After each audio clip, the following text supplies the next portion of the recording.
Em nome do Pai, do Filho, do Espírito Santo. Amém. Ave Maria, cheia de graça, o Senhor é convosco. Bendita sois vós entre as mulheres, e bendito é o fruto do vosso ventre, Jesus.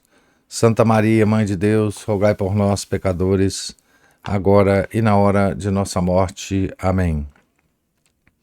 São José, rogai por nós. São Felipe Neri, rogai por nós. São Francisco de Paula, rogai por nós. Nossa Senhora de Fátima, rogai por nós. Em nome do Pai, do Filho, do Espírito Santo. Amém. Bom dia a todos. Nós estamos lendo a vida, a biografia de São João Crisóstomo, escrita por Félix Arrarás. Antes de continuar a leitura, eu fiquei devendo ontem por uma observação da Ana Paula a respeito do autor desse livro, né? Que infelizmente a editora não nos informa a respeito dele, e eu achei uma referência, uma pequena referência. Foi a única que eu achei na internet sobre o autor desse livro. Curiosamente, eu achei num site espanhol, basco, na verdade, escrito na língua basca, né? E é importante sempre a gente saber, né, do autor do livro que a gente está lendo. E ele foi o Félix Arrarás Iribarren, o nome dele, né? Ele foi um padre que estudou no seminário de Pamplona e no Instituto Católico de Paris. Nasceu em 19 de maio de 1883, no século XIX, né? E ele foi por 30 anos cônego magistral da Catedral de Burgos. E ele escreveu algumas obras, além dessa que nós estamos lendo, a vida de São João Crisóstomo, e o Evangelho Dominical foi outra obra que ele escreveu, certamente de comentários sobre o Evangelho Dominical, né? E escreveu também La Diadema de Cavadonga, Maria, Rainha e Salvadora de Espanha em Calvadonga, 718-1918. E ele morreu em novembro de 1970. Então, eu não tenho aqui a informação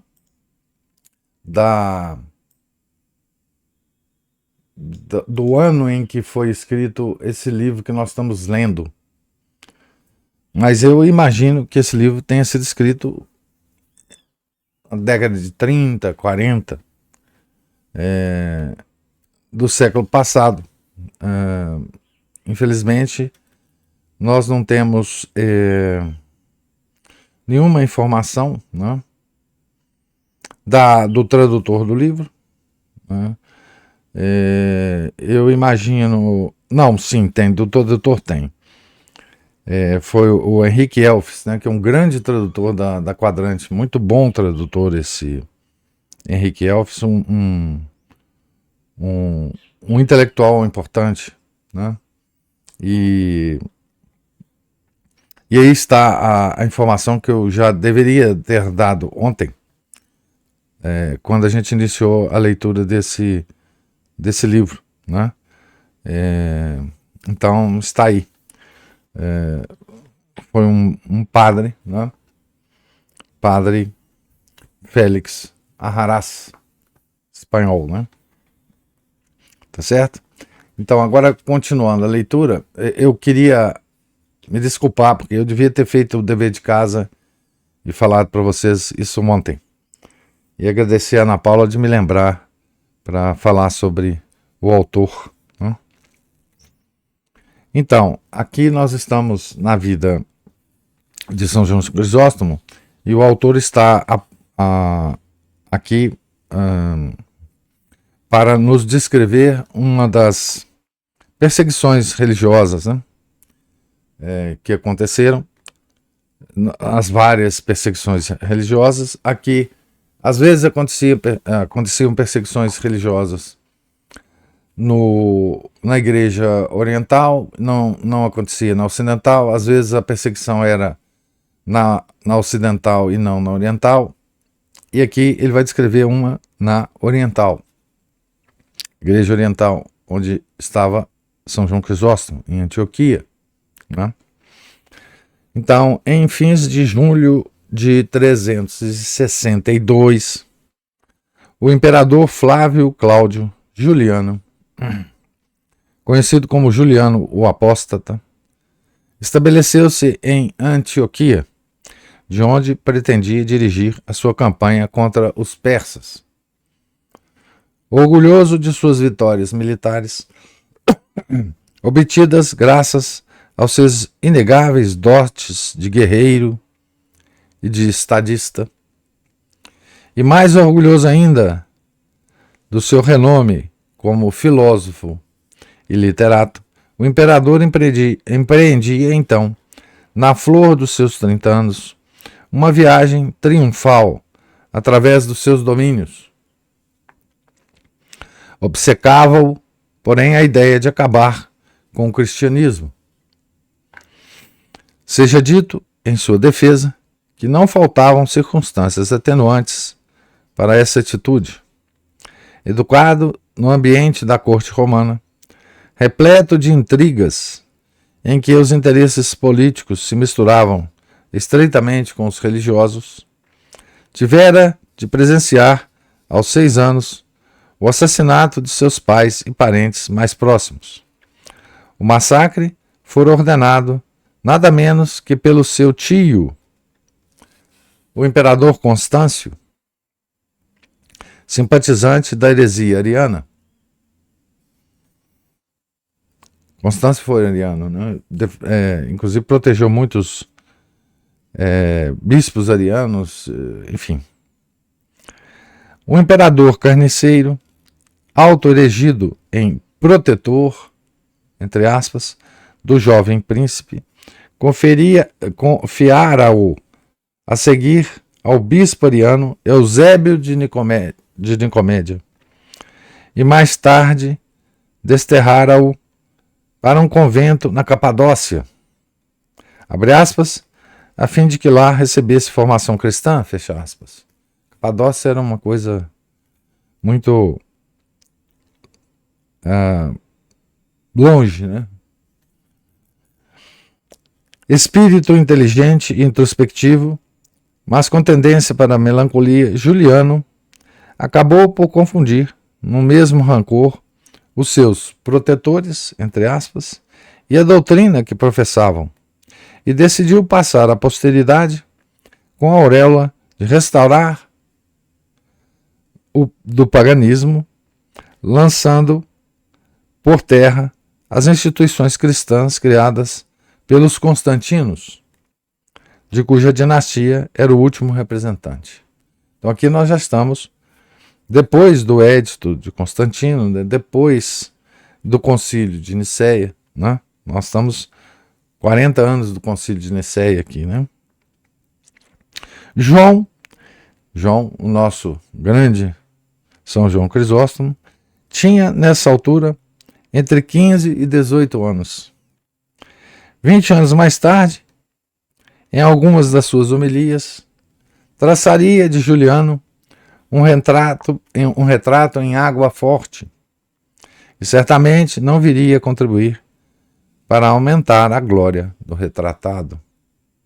Nelas evoca tanto a nota sectária como a desmedida vaidade do campeão da idolatria, que, segundo afirma, divertia-se destituindo e desterrando altos magistrados ou chefes militares, simplesmente por se dizerem cristãos, e fazendo-se rodear de magos e adivinhos, de toda espécie, que exploravam habilmente, em proveito próprio, a mania do seu senhor pelos presságios.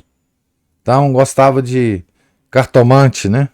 Gostava de magia, né? São os espíritas antigos, né? Esses magos aqui. O próprio João foi testemunha ocular da memorável entrada triunfal de Juliano em Antioquia, que narra numa das suas homilias, não sem antes invocar as reminiscências dos seus ouvintes, para que não o acusem de mendaz e exagerado. O cavalo e a guarda pretoriana do imperador haviam ficado para trás por ordem de seu amo, enquanto este avançava pelas ruas a pé, como um histrião, no meio de uma turba de atrizes e efebos que enchiam o espaço com gargalhadas destemperadas e cantigas indecentes. Mas a entusiástica recepção que os habitantes deram ao imperador filósofo logo cedeu o passo a uma fria desconfiança mútua. Imagina uma procissão aí do imperador, né? Com todos esses devassos do paganismo antigo, né? Aqueles mesmos devassos, né? Que a gente vê retratado na corte de Herodes, né? Quando ele recebe Nosso Senhor, pouco antes da paixão, né? E tenta um diálogo com Nosso Senhor Jesus Cristo. Aquela corte devassa, né, de Herodes, e em relação à qual Nosso Senhor não diz nenhuma palavra, né? É mais ou menos isso que estava acontecendo lá com o Juliano apóstolo, né? Boa parte dessa frieza devia-se, sem dúvida, às intenções persecutórias do imperador, pois a cidade do Oronte era o rio, né, que passa na cidade, catequizada desde os primeiros tempos pelos apóstolos, contava com um respeitável núcleo cristão e o ambiente estava impregnado de fé. O primeiro bispo de Antioquia foi São Pedro, né? Então, era uma cidade, era uma grande referência cristã na antiguidade, né? Antioquia. A hostilidade não tardou a manifestar-se de forma pitoresca. Pesava, na época, uma dura escravidão política e desconhecia-se o que fosse livre expressão de pensamento. Mas a inteligência ainda dispunha de uma válvula de escape: a sátira e o epigrama. Travou-se, pois, uma contenda cavalheiresca na aparência, mas feroz nos bastidores, entre o imperador e a cidade de Antioquia. Lembra que esse imperador era intelectual, né? O hipódromo de Constantinopla assistiu a mais de um torneio literário em que o imperador e o povo entabulavam um diálogo de motes e gentilezas, que se entrecruzavam como setas envenenadas. Outras vezes eram grafite ou escritos satíricos que circulavam de mão em mão. Correram pelas ruas uns versos em que faiscava o cáustico humor dos habitantes, que começavam por mofar-se da barba do autocrata, da qual diziam que era boa apenas para fabricar cordéis.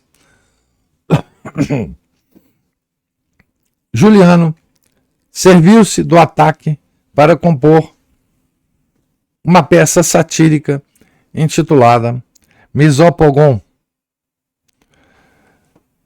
o inimigo da barba. Em tradução, Misopogon é grego, né? o inimigo da barba, na qual, aparentando troçar de si próprio e dando como evidentes os seus defeitos, na verdade, ironizava a Pérola do Oriente, que era como era chamada Antioquia, né? E expunha ao ridículo todos os seus vícios. No final da peça, ameaçava não tornar a pôr os pés na cidade. Far-lhe-ias o gosto. Far-lhes-ia o gosto. Os antioquenhos, porém, não se deram por vencidos e recolheram a luva que o augusto adversário lhes lançava.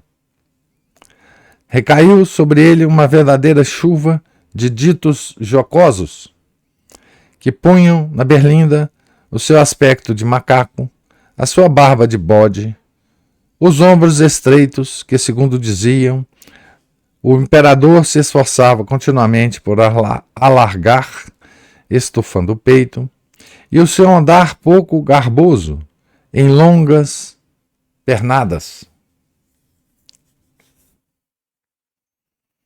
Aplicaram-lhe também o epíteto de açougueiro, dado a sua irresistível mania de degolar reses em sacrifício a Apolo e de revirar-lhes as entranhas a fim de indagar os segredos do porvir.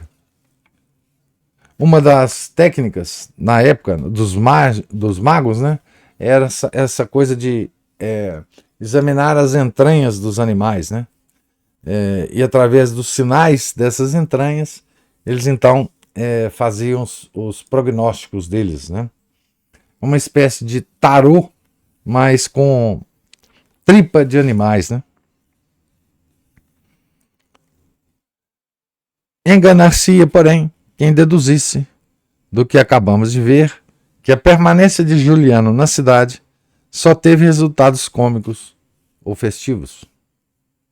Debaixo de seu sorriso tolerante, oficialmente, não perseguiu ninguém, nem mesmo quando os antioquenhos atearam fogo à estátua de Apolo, diante da qual costumava oferecer os seus sacrifícios, o imperador respirava um ódio acérrimo contra o cristianismo. O seu plano era exterminar a religião do Nazareno, não pela via do sangue, que uma longa experiência já havia demonstrado ser inútil.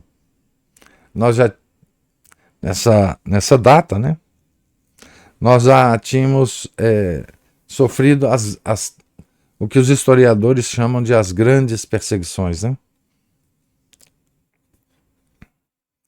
Já tinha corrido sangue, nosso sangue, sangue dos nossos ancestrais, né?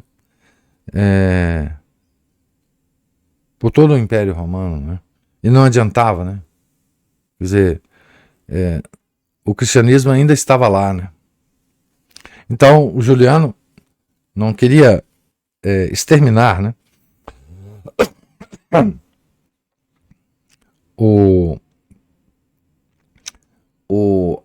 A nossa religião pela via do sangue, né? Mas cegando as fontes da doutrina, impedindo o acesso dos cristãos ao ensino e vedando-lhes todo e qualquer cargo de influência. Então, assim que ele queria acabar com a nossa religião, né? Os chefes do exército, quer de alta patente, quer não, se denunciados como fiéis, eram postos ante a dolorosa alternativa de renegar a sua fé ou renunciar a seus cargos. Fecharam-se igrejas, desterraram-se muitos sacerdotes, confiscaram-se vasos e tesouros sagrados, e os camponeses, que continuavam, na maioria, aferrados às tradições idólatras e constituíam, por isso, a matéria mais inflamável, foram incitados a invadir e saquear os santuários dos mártires. Em Gaza, na Palestina, Gaza tão famosa hoje, né? Cometeram-se matanças de cristãos com tais requintes de ferocidade que o próprio governador, um pagão que já havia condenado à morte diversos cristãos em perseguições anteriores, pensou que devia mandar prender pelo menos alguns daqueles assassinos. Então, assassinatos em Gaza não são uma coisa nova, né? E agora de cristãos. E ainda hoje lá, né? Ainda agora lá matam-se muitos cristãos, né?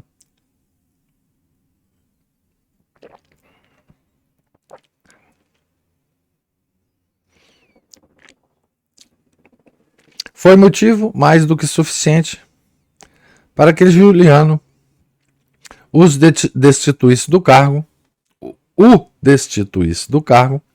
dizendo-lhe com a mais amena desenvoltura, abre aspas, que mal há em que 10 galileus morram às mãos de um gentio. Então o governador ficou tão impressionado, né, com a ferocidade com que a matança dos cristãos em Gaza ocorreu, né, que queria punir os assassinos, né, alguns daqueles assassinos, né? E aí Juliano o destituiu do cargo, né? Já se vê que, apesar das intenções incruentas de que se ufanava, Juliano fez correr não pouco sangue cristão. João presenciou um episódio desses em sua juventude e fez dele o tema de uma homilia. 2 amigos íntimos, oficiais da Guarda Imperial, Juventino e Maximino, eram bons cristãos. Numa refeição entre militares, puseram-se a censurar, diante dos seus companheiros, as atrocidades da perseguição. Vale a pena viver? Perguntavam. Vale a pena respirar e contemplar o sol quando são espezinhadas as mais santas leis? Quando vemos insultada a religião e menosprezado o Criador e Senhor? As paredes, porém, tinham ouvidos. Aquelas palavras pronunciadas numa expansão familiar chegaram ao imperador servidas na bandeja da adulação. Uma coisa curiosa que existia muito nessa época, e em épocas anteriores, né, era essa delação dos cristãos por adulação do imperador, né? Por adulação, não uma adulação porque os imperadores beneficiavam a quem dedurasse os cristãos, né? Beneficiava inclusive com bens materiais, né? Havia em certas perseguições, inclusive, um contrato de que os bens confiscados das famílias dos mártires, né, eram divididas com quem os delatasse, né? Então essa adulação tinha não só um interesse puramente de ficar bem ou viver bem na corte, mas tinha interesse material de enriquecimento, né? Muitos cristãos, aqueles mais ricos, né, de posses, fizeram muitos desses delatores pessoas muito ricas, né? Porque ficaram com os bens materiais, né, desses cristãos, né?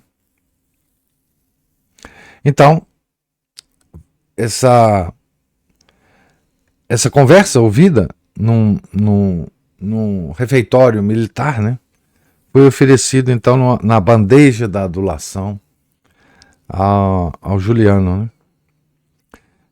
Os 2 oficiais da guarda, né, Juventino e Maximino. O castigo não se fez esperar. Os soldados foram dar com os ossos no calabouço e viram confiscados os seus bens. Juliano, que queria a todo custo evitar-lhes a glória do martírio, enviou à prisão alguns colegas dos cativos com a missão de persuadi-los a pedir perdão ao imperador e a desmentir as frases que haviam pronunciado. Então veja como que o Juliano, ele entendia perfeitamente bem a nossa religião. Certo? Ele era um intelectual. E ele aprendeu parte ou resquícios da nossa religião com os hereges arianos, né? Então, veja, ele não queria dar aos dois oficiais, né, a glória do martírio. Ele não queria martirizar os dois oficiais para não dar a eles a glória do martírio. Então, ele procurou convencer os oficiais a pedir perdão, a reformar o que eles disseram, etc., apostatarem, né? Tudo em vão. Acabaram por ser condenados à pena capital. Mas Juliano tomou a precaução de fazer constar na sentença que se tratava de conspiradores, a fim de que não parecesse que morriam pela fé cristã. Juliano estava tentando enganar o nosso Senhor Jesus Cristo, né? Quadros e cenas dessa índole serviram certamente para confirmar o jovem João na sua decisão de aderir ao cristianismo e fazer-se batizar. Mais tarde, durante a bárbara perseguição de que ele próprio seria vítima, teria ocasião de dar exemplo de uma fé e perseverança verdadeiramente heróicas. Seja dito, a título de complemento, que a aventura de Juliano não chegou a lançar raízes. A 26 de junho de 363, então, veja, quando nós começamos a narrar isso, né, nós começamos em fins de julho de 362, quando ele entra em Antioquia, né? Então, a 26 de junho de 366, um ano depois, o imperador foi gravemente ferido enquanto combatia os persas à frente de suas tropas e passou as últimas horas rodeado pelos seus filósofos a discutir com eles sobre a alma e a sua sobrevivência após a morte, sem experimentar, abre aspas, abatimento nem pena, fecha aspas, apenas alegrando-se, abre aspas, por trocar esta condição por outra melhor, fecha aspas. Esta condição de vida, né, por outra melhor, né?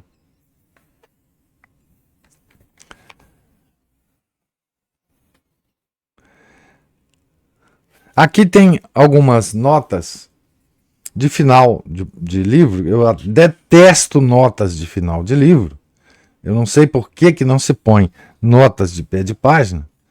Mas aqui tem uma nota, assim, é da onde o autor tirou, né?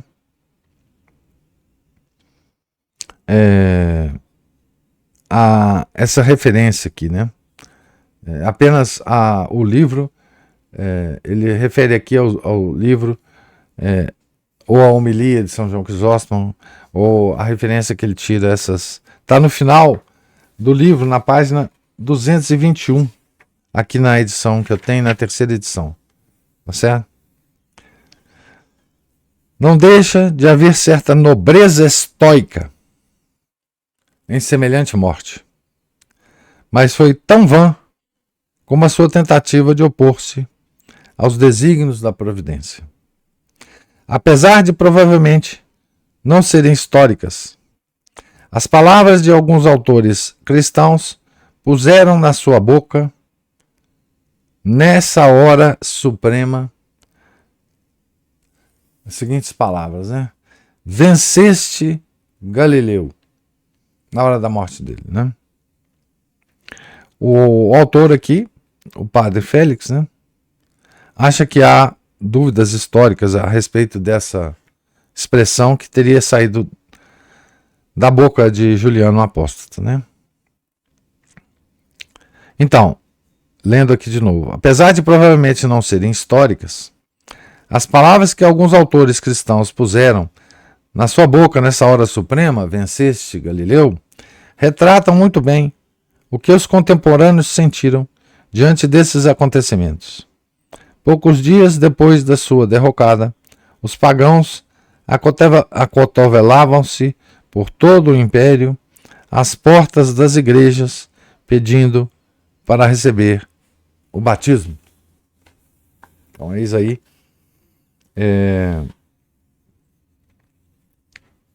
um fato, né?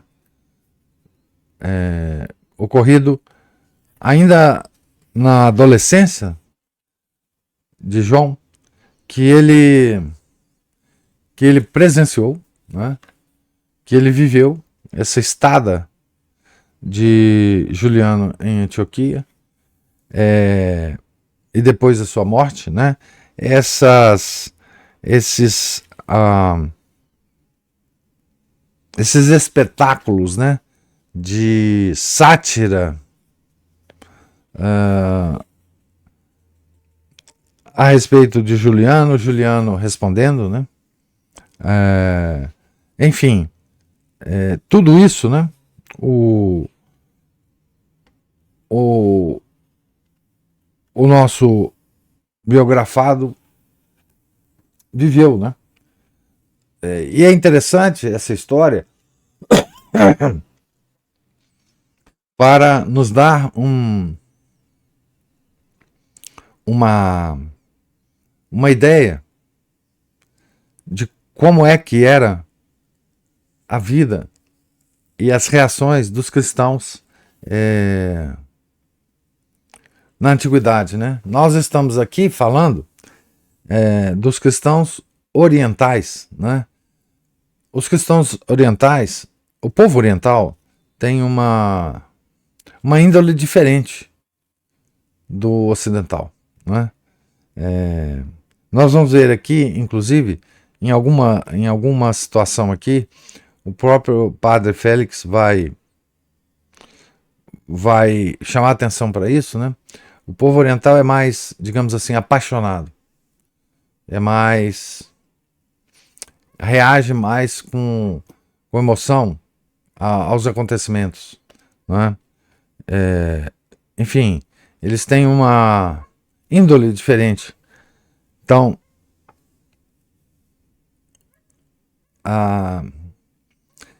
o cristianismo, quando ele... Bom, o cristianismo é um fenômeno oriental, né? Que se expandiu para o Ocidente, né? A fonte dele é oriental, né? Mas ele é recebido, qualquer um que recebe a graça de Deus, né? Recebe com as suas tendências naturais, né?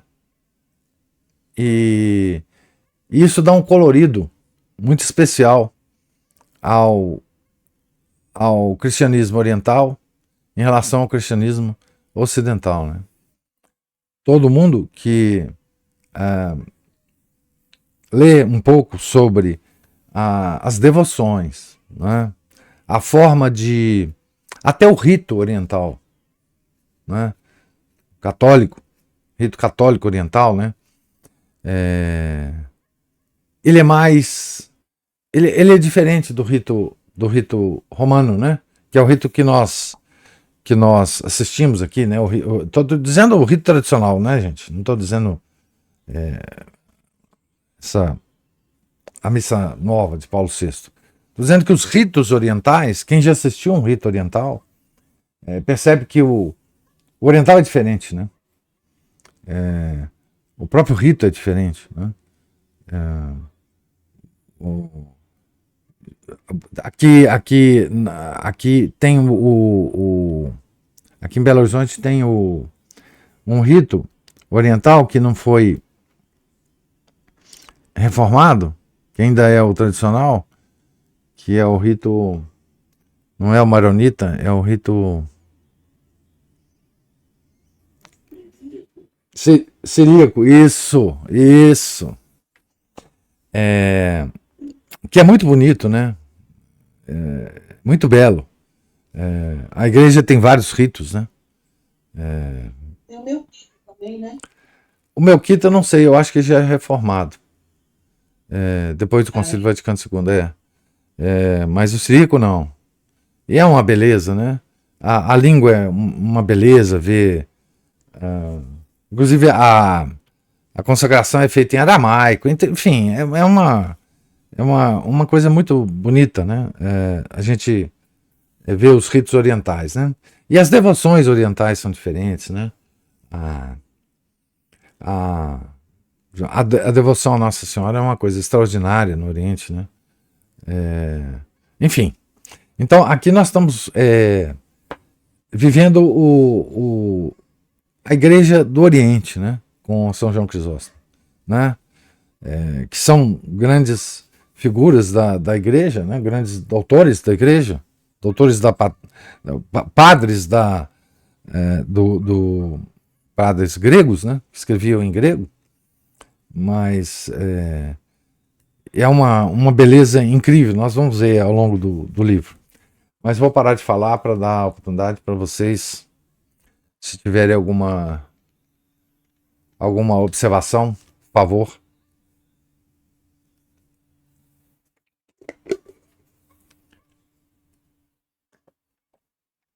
professor, eu queria agradecer pelo senhor ter trazido as referências do autor, porque eu acho que isso não devia ser omitido, Não. né? Porque a gente tem uma ideia do tipo de influências, Isso. né? A época em que esse autor viveu, o tipo de Ah. influências que ele sofreu, né? E sabendo também onde que ele nasceu, É, também é a mesma coisa. faz Tudo toda a isso, né? diferença, Faz toda. diferença. É, eu vou confessar um negócio aqui. Quando eu comprei esse livro, muitos anos atrás, eu inclusive perdi o meu livro, tive que comprar outro para fazer essa leitura. Eu, eu falava assim, poxa, quem que é esse cara? Pô? Como é que eu vou ler esse livro sem saber e tal? Só que quando eu li o livro, eu percebi que esse livro era bom demais. É, era uma pessoa que tinha uma admiração muito grande por São João Crisóstomo, né? Mas mesmo lá, eu nunca pensei em procurar, Ana Paula. Realmente, assim, quem era o indivíduo, né? Padre, padre da igreja, né? E eu fiquei feliz de encontrar pelo menos uma pontinha de informação sobre ele, né? Das outras obras eu não encontrei nada, né? Talvez eu não procurei no archive, mas talvez lá tenha as outras obras dele, né? Mas. Não, eu não entendo por que as editoras brasileiras fazem isso, sabe? Realmente, não entendo. Professor, Sim. o professor e demais ouvintes, né? Só para constar que ontem eu mandei um e-mail para a editora e retomei a compra A compra coletiva dele. coletiva. Isso. Então, se alguém que está aqui escutando não estiver sabendo e tiver interesse, fala comigo. Aí eu mandei e-mail para a editora ontem. Tá, para a compra coletiva do livro. Ótimo. A propósito, nós estamos aqui na página 18, viu, gente? Mais alguma observação? É só porque a gente fica tentando imaginar pelo menos eu fico tentando imaginar, né, um cristianismo lá, que é século IV, né?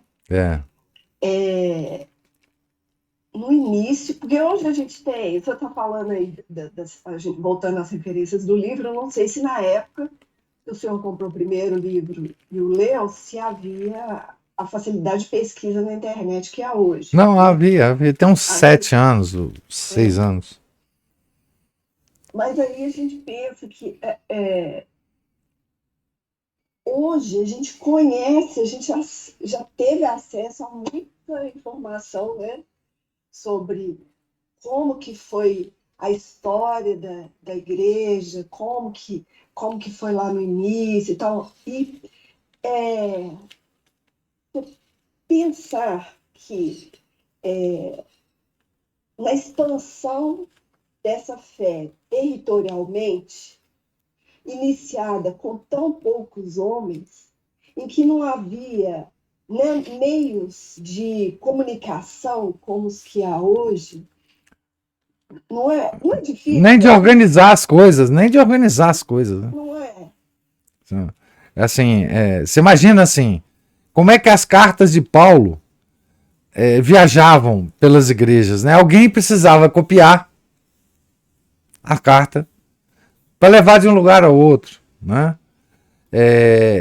E outra, as devoções católicas eram trazidas pessoalmente, eram explicadas pessoalmente. Você não tinha jeito de ler sobre nada naquela época, né? Você ficava sabendo da história de um Marte, por exemplo. Ah, fulano foi martirizado e tal. Quem que é esse fulano? Ah, fulano foi isso. Como é que ele foi martirizado? Ah, e outra coisa, a igreja, ela, com o tempo, ela organizou as informações sobre o martírio das pessoas, dos católicos, né? Martirizados. Então, havia um conjunto de cristãos que se especializava em registrar toda a informação sobre o martírio de fulano. Por isso que hoje nós temos um martirológio, né? As condições em que ele foi martirizado, como é que ele foi tratado na prisão, como é que foram os instrumentos de martírio, quando que finalmente ele foi martirizado, o que aconteceu com o corpo dele depois de martirizado, onde ele foi enterrado. Muitos não se sabe, mas muitos a gente sabe hoje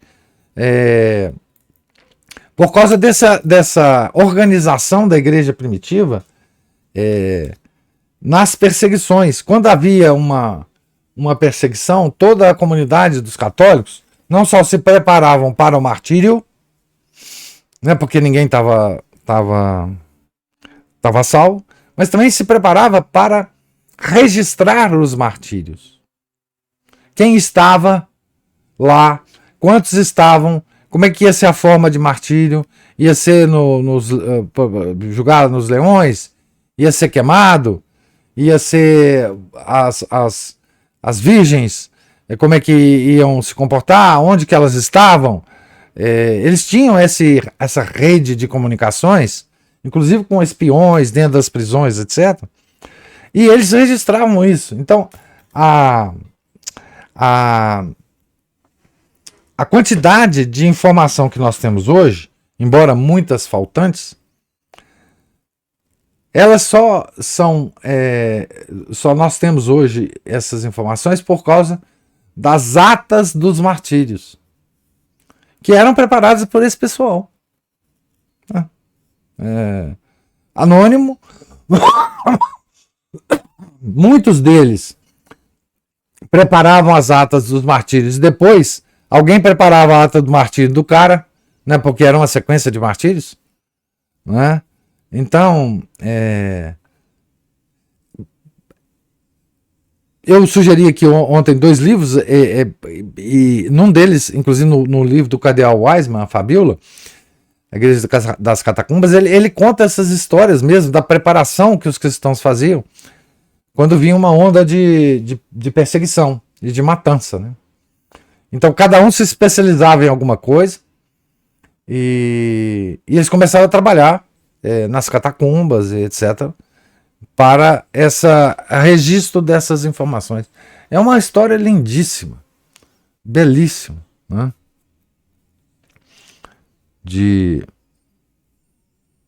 Quer dizer, tudo que eu.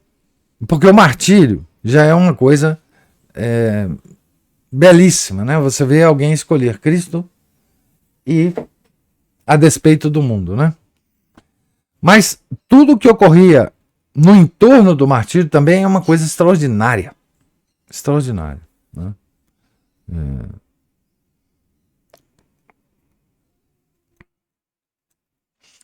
Mas eu acho que a Juliana levantou a mão aí. Levantei. Duas coisas.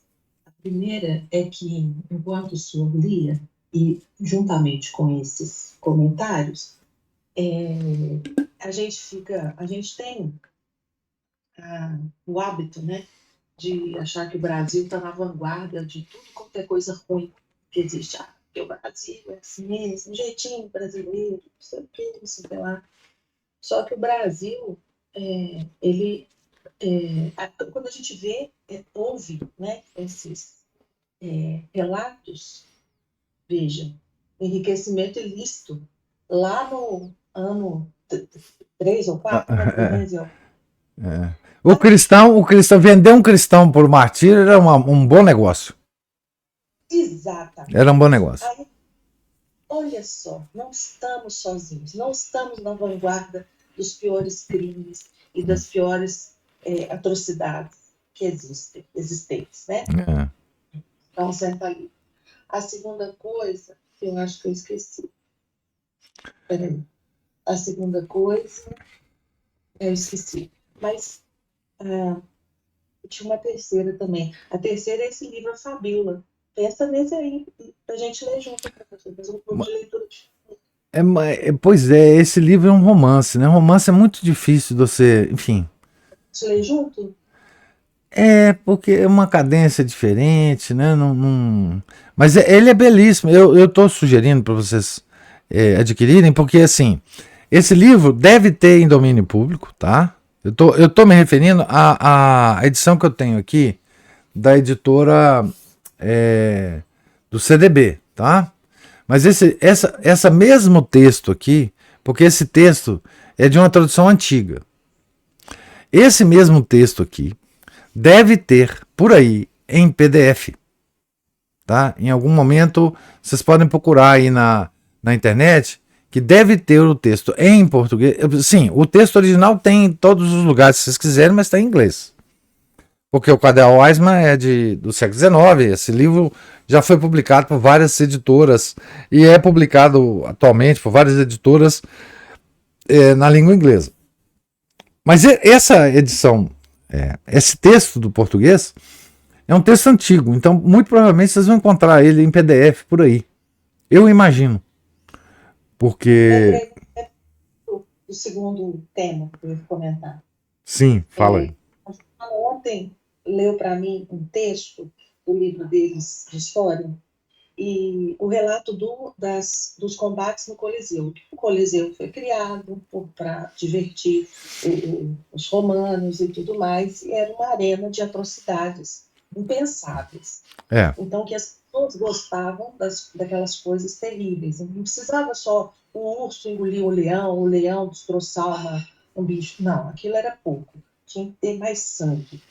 E aí, ela contando e tal, e aí no final, como é que o Coliseu foi fechado? Isso acabou como? Um belo dia, provavelmente um monge ou alguém nesse intuito, vestia-se como padre, né, como um eremita e tal, entrou e começou a gritar: para com isso, vocês gostam de assassinato e tal. Quer dizer, por que eu estou relatando isso? Falei, quem foi esse santo? E ele foi morto nesse dia, porque ele agitou todo mundo e tal, e ele foi apedrejado lá dentro. O que as pessoas tinham na mão foram tacando nele, tacando, até ele morrer. E ele morreu lá dentro e aquilo chocou todo mundo. E a partir daquele dia não houve mais Espetáculo. nenhum espetáculo no Coliseu. Mas aquilo chocou as pessoas de um tamanho e ele foi retirado de lá e tal. E aí eu fiquei pensando, que santo será esse? Não faço a menor ideia. Não conhecia essa história. Eu fiquei pensando nisso. E aí, esse relato que eu estava falando, essa questão do martirológio, né, do santo da igreja vir e relacionar tudo isso, informar, assim, como é bonito isso, como é grandioso esse trabalho que é feito. Na verdade, eu queria chegar numa outra conclusão, mas eu fiquei me perdida aqui. Mas é isso. Mas sabe, Juliana, o Coliseu, ele foi palco de milhares de martírios dos cristãos, né? Mas era palco de outros eventos também. Mas isso a gente conhece muito porque está centrado em Roma, né? Roma era, enfim, quem dominava o mundo. Mas as praças de martírio, esses lugares de espetáculo em que os cristãos foram martirizados, existiam em muitas outras cidades, mas muitas outras cidades. Em Antioquia mesmo. Né? Essa coisa, por exemplo, o Policarpo, né? São Policarpo, ele foi martirizado numa praça, num ambiente desse, né? Ele teve que ser morto à espada porque o fogo não o atingia, nem as feras o comiam. Né? Então, assim, eles tiveram que matar ele à espada. Mas ao longo de todo o Império Romano, havia esses lugares de espetáculo nos quais foram usados para o martírio dos cristãos. O martírio dos cristãos nessas perseguições eram festas assim absolutamente extraordinárias. Né? Todo mundo ia para ver. É nesse ponto que eu queria chegar. O que é isso naquela época comparado ao que a gente vê hoje? Né? Não, o martírio, quando a gente pensa e aprofunda nessa história, é uma das coisas mais impressionantes que houve. Né? E, na verdade, ainda há martírio de cristãos até hoje. Nunca deixou de haver e hoje está aumentando muito. Né?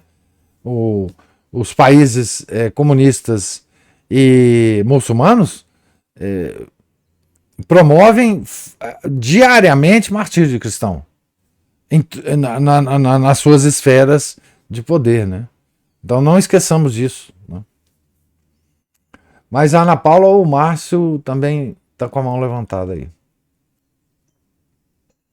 É que é impressionante pensar que aqueles martírios eram espetáculos grandiosos, públicos, né? E longe de afastar as pessoas, faziam com que aquilo não assustava os verdadeiros cristãos, né? Isso que o senhor fala que é impressionante, Martinho, né? Porque hoje, se a gente pensar na gente hoje, é uma fraqueza danada, né? Por qualquer menos coisinha, a gente já está apostatando. É isso que impressionava o pessoal, né? Eles não ficavam com medo, eles não retrocediam, eles não paravam de falar, inclusive, de dialogar e de... Não. Aliás, isso foi uma das coisas que... Um dos efeitos que tiveram na conversão das pessoas que assistiam, né? Porque muitas pessoas que iam assistir esses espetáculos depois se converteram. Mas, como é que existe... quem são esses cristãos, né? Embora as mentiras na época eram muitas a respeito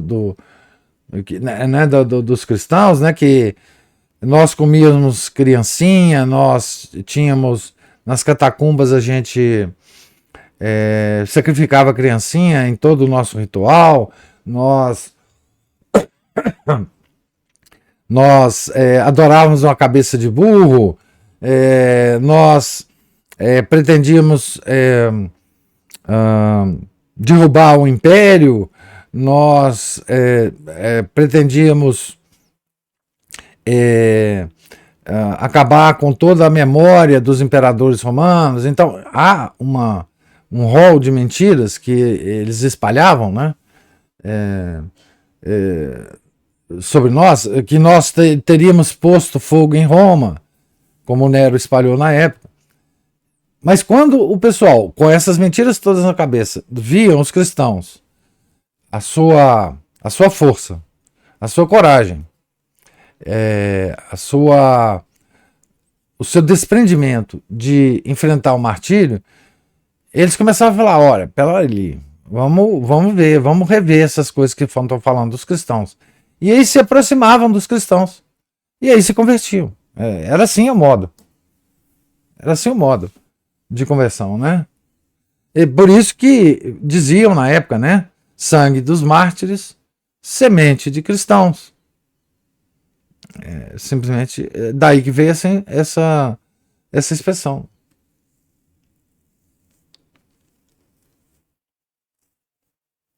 Tem uma coisa, pessoal, essa frase aqui, ó, poucos dias depois de sua derrocada, os pagãos acotovelavam-se por todo o império às portas das igrejas, pedindo para receber o batismo. Isso aqui me fez lembrar,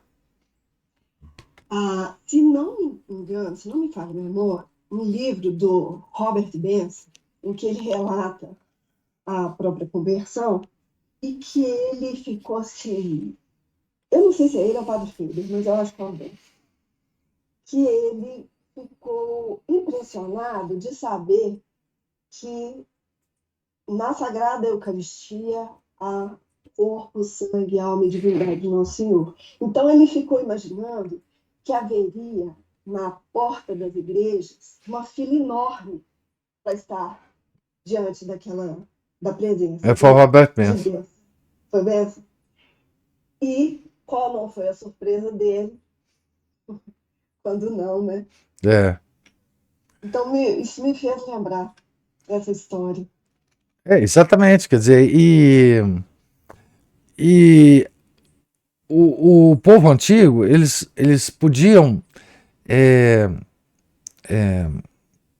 ver com os próprios olhos, enquanto estava acontecendo, o que significa amar a Deus, né? E desprezar o mundo.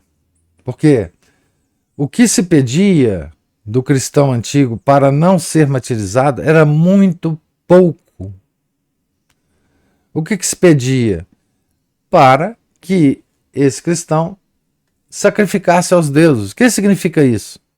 Significa você ir lá num templo pagão e acender um incenso na frente da imagem do deus pagão. Se você fizesse isso publicamente, você poderia fugir do martírio. Ou fazer uma retratação pública que você não era mais cristão, que você odiava o Nazareno, o Galileu, é o que eles chamavam, né? Isso era o que se pedia para evitar o martírio. E o pessoal, quer dizer, imagina, o pagão não entendia por que esse pessoal não foge do martírio. É tão simples fazer isso, né? Por que eles não fazem e vão para casa e continuam a ser cristãos, né? E eles não faziam, né? E aí isso é impressionante, né? Enfim. E foi assim que converteu-se o mundo, né? Foi a partir daí que começou a conversão do mundo enfim, hoje nós estamos num caminho oposto, né? Nós estávamos subindo o morro, agora nós estamos descendo o morro, mas tudo como Deus quiser, né?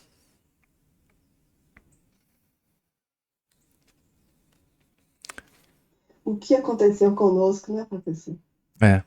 Que a gente é tão irreverente diante da Sagrada Eucaristia, né? Pois é, né? a presença real, o que foi substituindo a sobrenaturalidade nas nossas vidas, né? E você vê que hoje é uma. Hoje a coisa tá. Porque antes a coisa estava fora da igreja, né? Hoje já está dentro da igreja, né? Quer dizer, o desrespeito, né? Pela presença real. É uma forma de arianismo, isso, Ana Paula. Esse desrespeito é a volta da heresia ariana, né? Que é a negação da divindade de Nosso Senhor. O arianismo foi isso. Negação da divindade de Nosso Senhor. Então hoje, esse nosso desrespeito perante a presença real é uma forma de arianismo. É uma forma de negar a divindade de Nosso Senhor Jesus Cristo. Né? É o que a gente vê, né? Infelizmente. Muito triste.